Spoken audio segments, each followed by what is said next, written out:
देखो यार, KTM super Duke 1290 यार, ये सुपर बाइक इतनी ज़्यादा पावरफुल है कि एक्सेलरेशन के मामले में निंजा S2R को भी आराम से हरा देती है। और यही वजह है कि लगभग हर बाइक लवर इस बाइक को लेना चाहता है। लेकिन प्रॉब्लम ये है कि ये बाइक अभी तक इंडिया में लॉन्च ही नहीं हुई है, जिसकी वजह से अगर कोई इस बाइक को लेना भी चाहे तो उसे इस बाइक को बाहर से इम्पोर्ट कराना पड़ेगा। तो चलो आज हम इस बाइक को दुबई से इंडिया में इम्पोर्ट करा के देखते हैं कि आखिर ये बाइक हमें कितने की पड़ेगी। देखिए, इस बाइक को दुबई से इम्पोर्ट कराने के लिए हमें सबसे पहले इस बाइक को दुबई में खरीदना पड़ेगा। और दुबई में इस बाइक की कीमत है 19,70,000 रुपए। और अब इस बाइक को खरीदने के बाद बारी आती है इस बाइक को इंडिया में इम्पोर्ट कराने की। और क्योंकि इस बाइक का इंजन 800 सीसी से बड़ा है, जिसकी वजह से हमें इस बाइक पर 75% इम्पोर्ट ड्यूटी और 10% कस्टम ड्यूटी देनी पड़ेगी। और इतना ही नहीं, इसके बाद हमें इस बाइक को दुबई से इंडिया ट्रांसपोर्ट कराने के लिए लगभग 30,000 रुपए और देने पड़ेंगे, जिसके बाद फाइनली एक 19,70,000 रुपए की बाइक हमें पड़ेगी इंडिया में लगभग 36,74,500 रुपए की।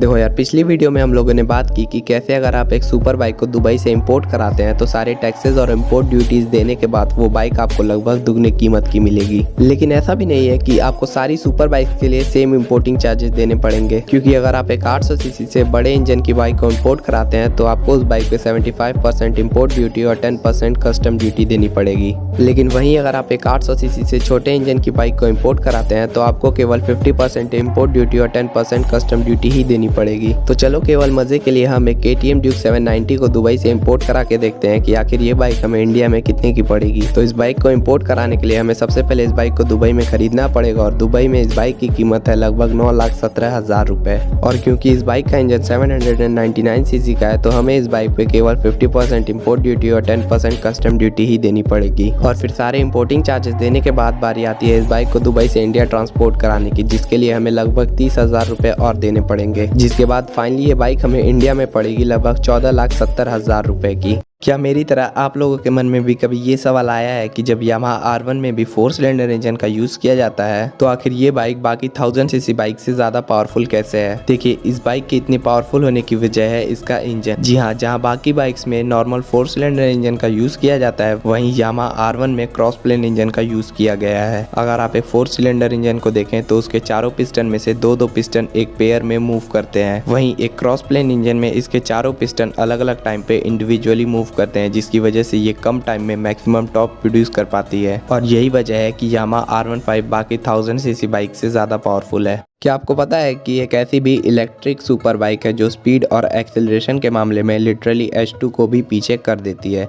जी हाँ, मैं बात कर रहा हूँ लाइटनिंग LS218 के बारे में। इस बाइक में लगा हुआ है 150 किलोवाट का IPM लिक्विड कूल्ड मोटर, जिसकी वजह से ये बाइक 0 to 100 की स्पीड केवल 2.2 सेकंड में अचीव कर लेती है। इस बाइक की जो टॉप स्पीड है वो 351 किलोमीटर पर आवर की है। ये बाइक केवल 2 आवर्स में फुल चार्ज हो जाती है और एक बार फुल चार्ज होने के बाद ये बाइक 250 किलोमीटर तक की रेंज निकाल कर दे देती है। इस बाइक की जो प्राइस है वो अप्रॉक्स 30 to 35 लाख रुपीज है, जिसकी वजह से ये बाइक बन जाती है world fastest production electric bike. उम्मीद है आपको वीडियो पसंद आई होगी। अगर ये वीडियो पसंद आई तो इस वीडियो को लाइक कीजिए, चैनल को सब्सक्राइब कीजिए। अब जरा इस बाइक को देखिए। पहली नजर में ये बाइक बिल्कुल सुजुकी GSX R 600 की तरह लगती है, लेकिन एक्चुअली में इस बाइक का नाम है सुजुकी GSX 250R, जो कि सुजुकी की GSX सीरीज की एक बाइक है। इस बाइक में लगा हुआ है 248 सीसी का ट्विन सिलेंडर इंजन, जो कि पावर प्रोड्यूस करता है 24.7 bhp और 23.3 न्यूटन मीटर्स का टॉर्क। सुजुकी ने इस बाइक को साल 2017 में लॉन्च किया था ताकि ये अपने सेगमेंट की बाकी बाइक्स जैसे ड्यूक 250 और निंजा 300 के साथ कम्पीट कर सके।